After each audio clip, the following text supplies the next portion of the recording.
अयोध्या का राम मंदिर आज संपूर्ण हो गया। प्राण प्रतिष्ठा के 673 दिनों बाद पीएम मोदी और आरएसएस प्रमुख मोहन भागवत ने मंदिर के शिखर पर ध्वजारोहण किया।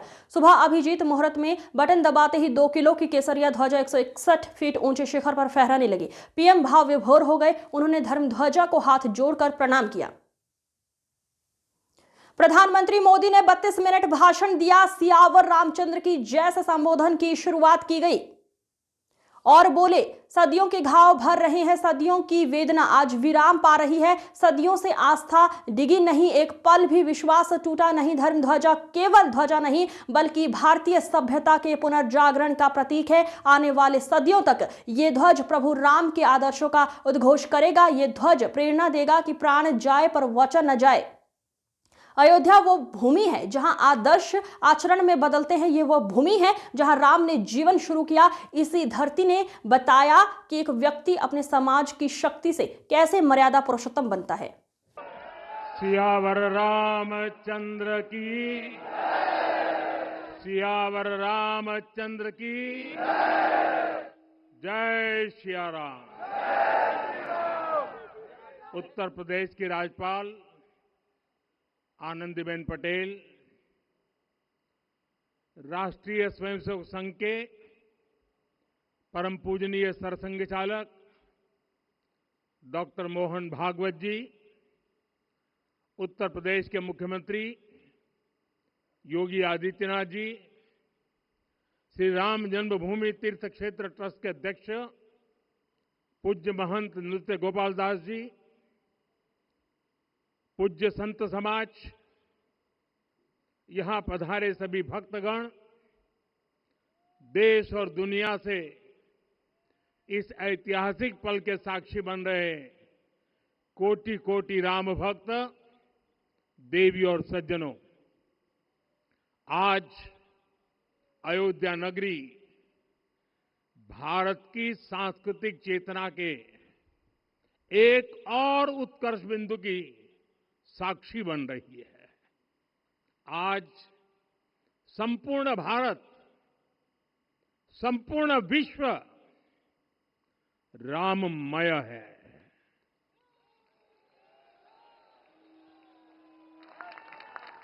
हर राम भक्त के हृदय में अद्वितीय संतोष है, असीम कृतज्ञता है, अपार अलौकिक आनंद है।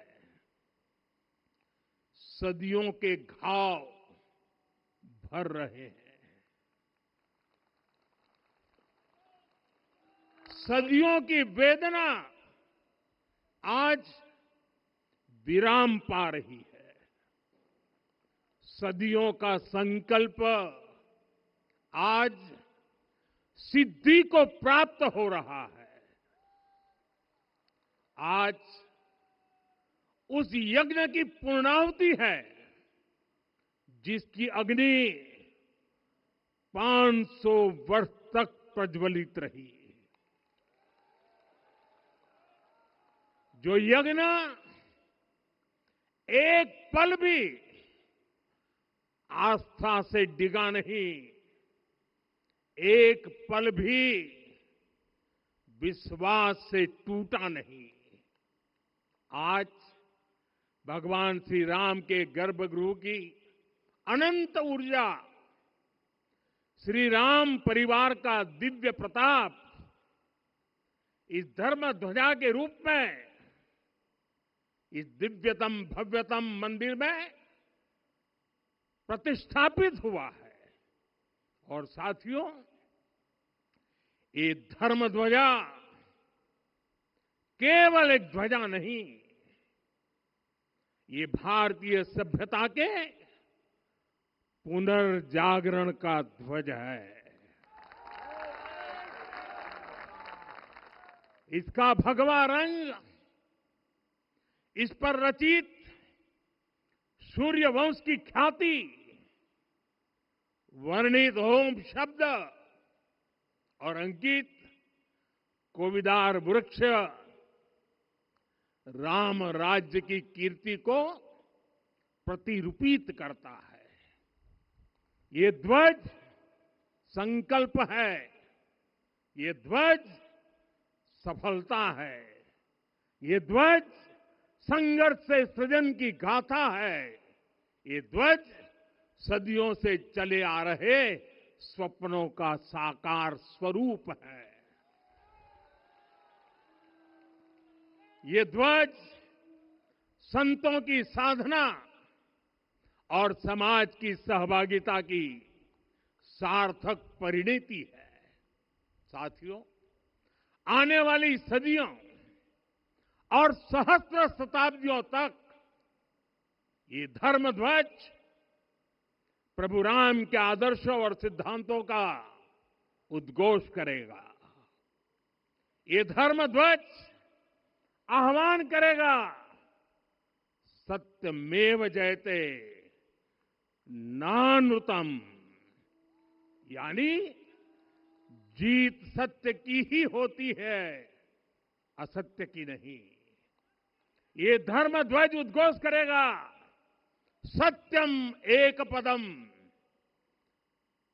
ब्रह्म सत्य धर्म प्रतिष्ठित, अर्थात सत्य ही ब्रह्म का स्वरूप है। सत्य में ही धर्म स्थापित है। ये धर्म ध्वज प्रेरणा बनेगा, प्राण जाए पर वचन न जाहि, अर्थात जो कहा जाए वही किया जाए।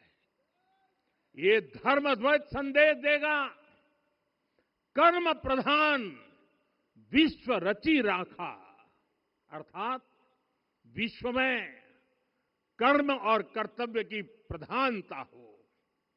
ये धर्म ध्वज कामना करेगा, बैर न विग्रह आस न त्रासा, सुखमय ताहि सदा सब आशा, यानी भेदभाव, पीड़ा, परेशानी से मुक्ति, समाज में शांति और सुख हो।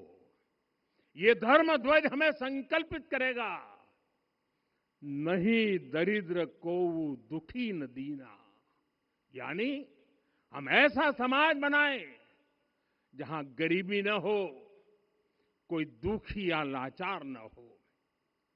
साथियों, हमारे ग्रंथों में कहा गया है, आरोपितम ध्वजम दृष्ट्वा ये अभिनंदनित धार्मिका ते अपि सर्वे प्रमुच्यते महापातक कोटि भी, यानी जो लोग किसी कारण मंदिर नहीं आ पाते और दूर से मंदिर के ध्वज को प्रणाम कर लेते हैं, उन्हें भी उतना ही पुण्य मिल जाता है। साथियों, ये धर्म ध्वज भी इस मंदिर के ध्येय का प्रतीक है।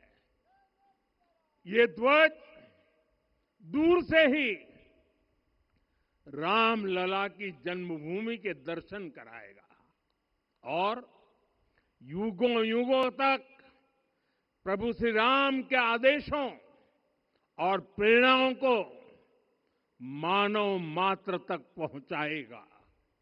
साथियों, मैं संपूर्ण विश्व के करोड़ों राम भक्तों को इस अविस्मरणीय क्षण की, इस अद्वितीय अवसर की हार्दिक शुभकामनाएं देता हूं। मैं आज उन सभी भक्तों को भी प्रणाम करता हूं, हर उस दानवीर का भी आभार व्यक्त करता हूं जिसने राम मंदिर निर्माण के लिए अपना सहयोग दिया। मैं राम